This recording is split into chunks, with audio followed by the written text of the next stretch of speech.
around the world, as well as those who still nurture illusions that a strategic defeat can be inflicted against Russia, about events that are happening in the Special Military Operations Zone. I'm talking about what happened in the wake of long-range Western weapons being used in the Special Military Operations Zone. As a result of the escalation, the United States and their NATO allies said that they give their permission to use long-range weapons against targets inside Russia. Experts know fully well, and the Russian side has underscored this time and again, that using such weapons without the direct involvement of military operators from manufacturing countries is impossible. On November the 19th, 6 ATACMS missiles manufactured in the US were used, and on the 21st, a combined attack using Storm Shadow manufactured in the UK and missiles manufactured in the US were used to attack missile targets in the Bryansk and Kursk regions of the Russian Federation. Starting from that point, as we have underscored many times, the regional conflict in Ukraine, provoked by the West, acquired a global character. Our anti-missile systems countered those attacks. As a result, the targets and objectives set by the enemy were not achieved. The fire and the ammunition storage in the Bryansk region, as a result of fragments of ATACMS missiles falling, has been contained. No victims. In the Kursk region, one of the command and control centers of our Sever group was attacked. As a result of the attack and the countermeasures, there have been people wounded and killed, and those who were involved in servicing these facilities, but those who were members of the command have not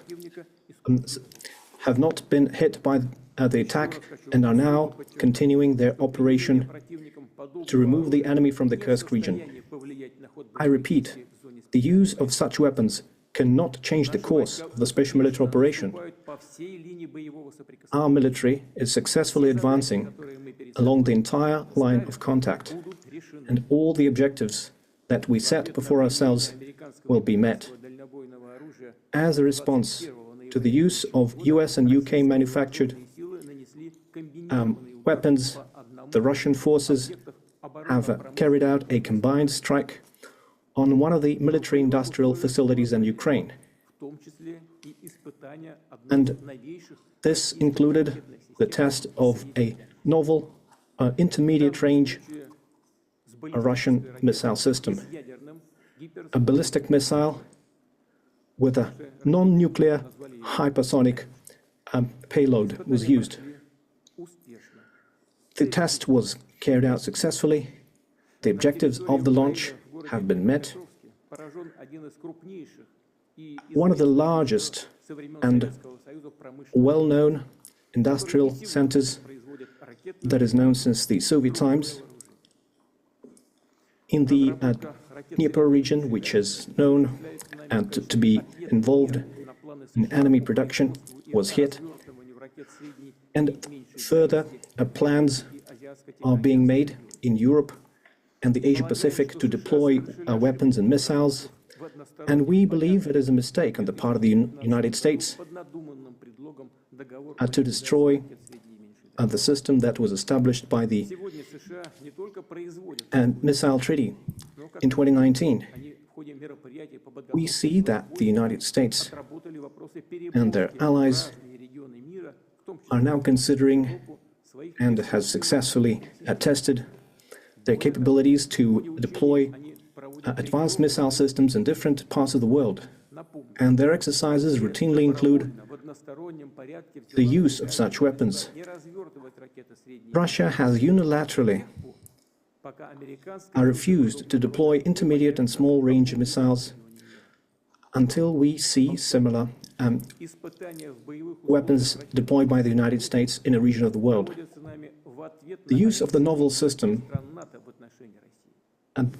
which was essentially an operational test, was carried out in response to the decisions made by the United States and their allies. And the further actions will be considered and decided based on what we see from them. The further course of action will be determined based on the threats to the security of the Russian Federation. We believe that we have the right to use our weapons against military facilities of countries who allow their weapons to be used against ours. And in case of an escalation, we will act as decisively in a mirror fashion. The ruling elites of the countries are nurturing plans to use their military contingents against Russia should be warned. When choosing measures to be used in response, such as the use of systems that was tested recently in Ukraine, will certainly include warnings to civilians to clear the zones that will be targeted, and we will certainly do this in a transparent fashion. And we do not have any fears that it will reduce the effectiveness of those systems, because there is no way to counteract a missile that flies at 10 Mach, which is 2.5 to 3 kilometers per second. Existing anti-missile systems and the anti-missile systems deployed by the United States and Europe cannot intercept such missiles.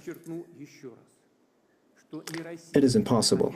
So, once again, it is not Russia, but the United States who have destroyed the system of international security.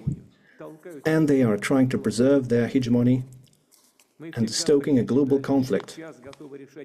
We have always preferred, and we still prefer, to resolve our disagreements using peaceful means, but we are prepared for any scenario, and if anyone has any doubts, they shouldn't. There will always be a response.